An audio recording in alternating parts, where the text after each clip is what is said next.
Mes chères ambassadrices, bonjour. Je profite de ce beau soleil sous ce banyan, l'arbre qui a les racines qui poussent à l'extérieur. Tout à l'heure, je me lèverai et je ferai un petit peu le tour pour te montrer un petit peu. Donc je suis content de faire cette vidéo pour continuer un petit peu les 6 étapes clés qui vont te permettre de retrouver rapidement ta dignité et ton bonheur. Et la dernière fois, je m'étais arrêté à la 3e étape. Et aujourd'hui, je vais te présenter en fait la 4e, à savoir la prunelle de tes yeux. C'est-à-dire protéger ceux qui pour toi ont beaucoup de valeur dans ta vie, à savoir ceux que tu chéris, ceux que tu aimes, ta famille, tes enfants, ton conjoint, ta conjointe, etc., etc. Lorsque on a été harcelé sur le plan moral, psychologique et sexuel, on a tendance à oublier que sur le plan humain, on est fortement affecté, mais pas que personnellement. Ça a un retentissement sur notre famille. Et tu serais étonné de voir que ce que tu subis, ce que tu as subi, même si ça s'est arrêté dans le temps, ça a eu une incidence dans l'éducation que tu as pu donner à tes enfants. Oui, je répète ce que je suis en train de te dire. Ça a une influence sur l'éducation que tu as donnée à tes enfants.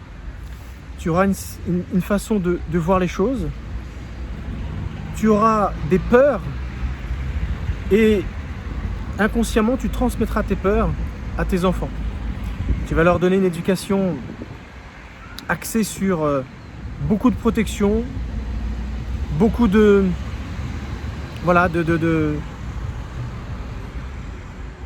protection autour de ce qu'ils font, c'est-à-dire tu as besoin de savoir où ils sont, à quel moment, avec qui ils vont. Tu as besoin de les protéger, les surprotéger, parce que tout simplement tu ne veux pas qu'ils subissent ce que toi-même tu subis ou as subi. Et c'est tout à fait normal et légitime. Mais sais-tu que en ayant ce comportement avec eux, finalement, tu leur transmets tes peurs, alors que peut-être il ne se passera jamais rien. C'est tout à fait normal d'avoir un certain degré de protection et de vigilance. Je mesure mes paroles.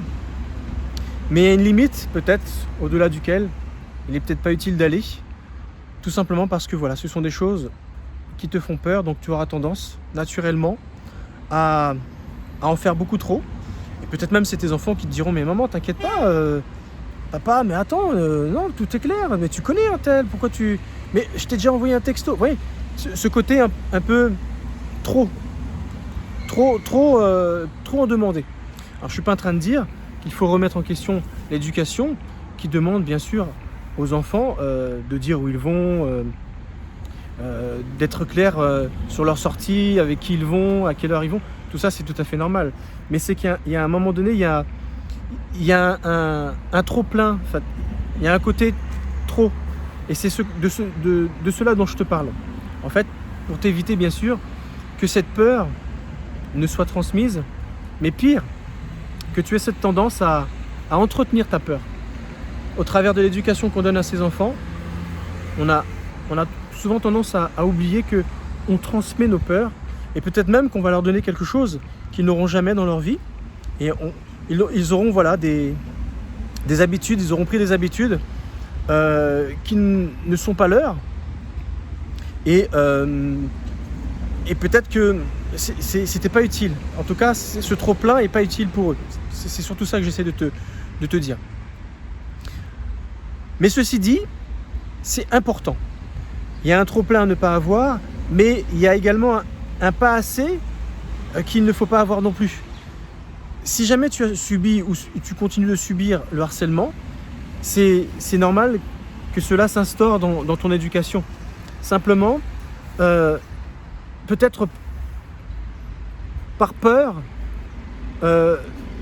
d'effrayer tes enfants, tu vas peut-être pas dire ce que tu vis alors qu'ils vont bien voir ce que tu subis. en tout cas dans tes réactions, ils vont voir une mère ou un père éteint, voilà, qui n'est pas vraiment lui-même, elle-même. Vous savez tous, on sait tous hein, ça, que des enfants sont des vraies éponges. Et on ne communique pas forcément beaucoup avec eux, mais ils ressentent énormément les choses et ils vont savoir, maman n'est pas heureuse, papa il est à côté de ses chaussures, on lui parle de quelque chose, il est ailleurs. C'est ce genre de choses en fait dont je te parle. Je vais laisser passer la musique.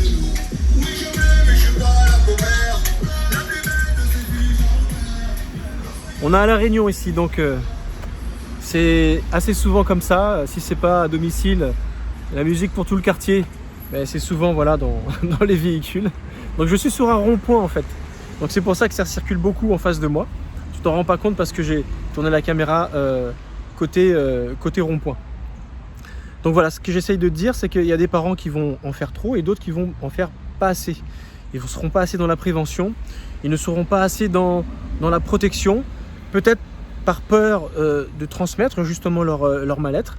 Ils vont avoir cette tendance peut-être à ne pas essayer d'être vigilants, mais les enfants vont s'en rendre compte. En tout cas, ce sont souvent des parents éteints, des parents sans énergie vive, et au risque bien sûr que leurs propres enfants vivent les mêmes choses. Il y a une chose qui est très importante à savoir, en tout cas c'est le bon moment d'en parler dans cette vidéo pour cette étape-là, la prunelle de mes yeux, protéger sa progéniture. Il y a des études qui ont été faites sur le plan génétique et ils ont constaté avec des marqueurs sur le génome, directement sur certains chromosomes, type que lorsqu'une mère, donc c'est un exemple que je te donne, avait subi de l'inceste, elle avait été abusée une grande partie de sa jeunesse, elle le vivait, bien ou pas bien, c'est pas là où est la question, mais c'est que sur le plan génétique, elle le transmettait à sa fille. Cette même fille qui n'avait pas subi de inceste, de harcèlement sexuel physiquement, elle portait génétiquement le marqueur du traumatisme de sa mère. Et ce qui est encore plus intéressant, c'est que la petite fille, donc la fille de la fille, porte également ce marqueur. Et ce qui est très impressionnant, c'est de voir que entre ces trois femmes, la grand-mère qui l'a subi physiquement va avoir une vie plus ou moins normale. On ne dit pas qu'elle ne va pas souffrir ou elle a certainement souffert, mais peut-être que c'est une génération où on n'avait pas cette habitude de parler, il n'y avait pas la structure d'écoute, et surtout c'était tais-toi. Donc il ne va pas y avoir forcément un retour sur cette expérience néfaste et négative. Mais par contre, la fille, donc la première fille, elle va peut-être commencer à avoir des problèmes de santé, alors qu'elle n'aura pas vécu le traumatisme. Alors des petits problèmes de santé,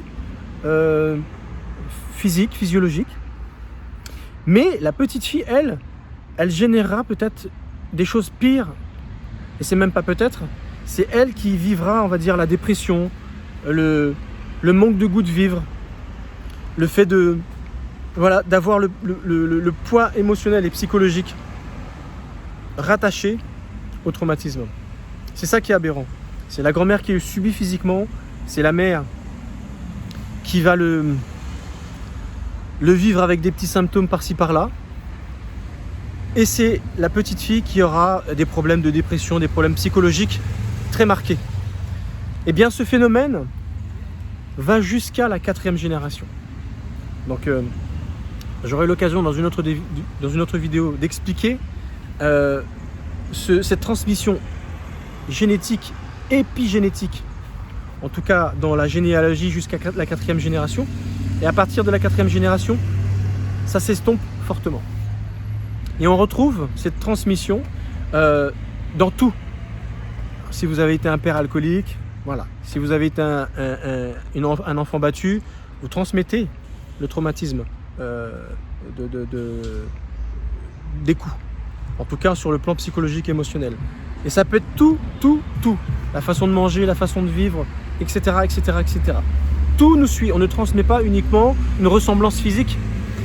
On transmet également des mémoires émotionnelles, des mémoires de ressenti, des mémoires psychologiques, des traits de caractère, etc. C'est très puissant. Alors ce que j'essaie de dire du coup par rapport à cette vidéo, c'est que quand on a subi ce traumatisme du harcèlement, il faut absolument penser à sa progéniture, à sa famille, plus avec un regard de protection. Pas tant et que autour de l'éducation, il faut qu'il leur arrive rien, ça on est d'accord, c'est par ça que j'ai commencé cette vidéo, mais c'est surtout comment je peux couper ça. Parce que j'ai parlé de transmission épigénétique, mais est-ce que ça peut s'arrêter? Est-ce qu'on peut le stopper? Eh bien, laisse-moi te dire que oui, c'est faisable. Grâce à la biosyntho-résonance, on peut stopper ce phénomène avec un suivi. Et heureusement que ça existe, heureusement qu'on est capable de changer la donne. Parce que sinon, ce serait infernal, ce serait fatal. Et on n'a plus qu'à s'ouvrir les veines. Si d'avance on dit à un enfant, voilà, il va t'arriver ça et ça et ça, c'est même pas la peine d'essayer de changer ces choses, ça sera comme ça pour toi. Et c'est dommage. Heureusement qu'on a des possibilités, des solutions pour pouvoir s'en sortir. Donc c'est ça que j'essaie de te révéler ici dans cette vidéo.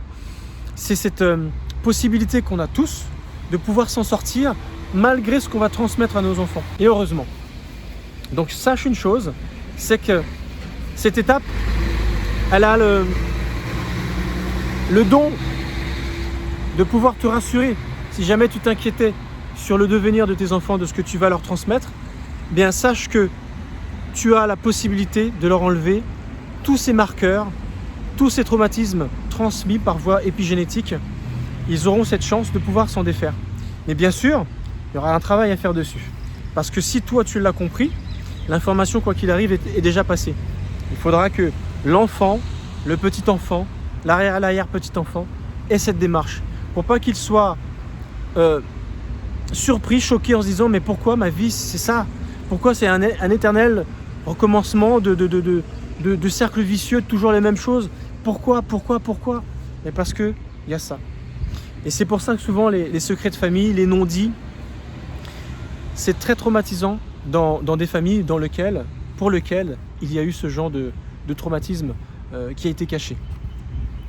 Alors, tu comprends à quel point les étapes que je propose dans mon accompagnement sont très importantes. Chaque étape est une étape clé qui te permet de faire un retour sur toi, un retour sur ton enfance, sur ce que tes parents ont pu te donner en termes d'éducation, ta culture, ton époque. Tout ça est pris en ligne de compte pour que tu puisses justement t'en sortir et te donner toutes les chances de vivre une autre vie, à savoir une vie beaucoup plus équilibrée, une vie qui va te permettre de regagner ta dignité. Ce serait dommage que ce soit ta grand-mère qui ait perdu sa dignité, alors que toi tu n'as pas subi quoi que ce soit, mais que ce soit toi qui vis la sensation d'être indigne. Et pourtant c'est ce qui se passe. Et de continuer à vivre le traumatisme de ta grand-mère et de le faire durer dans le temps. C'est terrible, mais c'est une triste et dure réalité. Voilà ce que je voulais te dire au travers de cette vidéo. Alors sache bien sûr que je te propose un accompagnement. Cet accompagnement est fait justement pour te protéger, mais protéger ta progéniture, protéger ceux que tu aimes, tes enfants, ton conjoint, ta conjointe, ta famille, pour que cela ne leur arrive plus jamais. Je suis là pour proposer mes services. Pour cela, donc, je t'invite à ne pas hésiter à rentrer en contact avec moi. Tu cliques sur les liens, tu peux avoir accès donc à mon e-book 6 étapes clés pour retrouver ta dignité, qui mènera à ton bonheur après avoir été harcelé, que ce soit sur le plan moral, que ce soit sur le plan psychologique ou que ce soit sur le plan sexuel.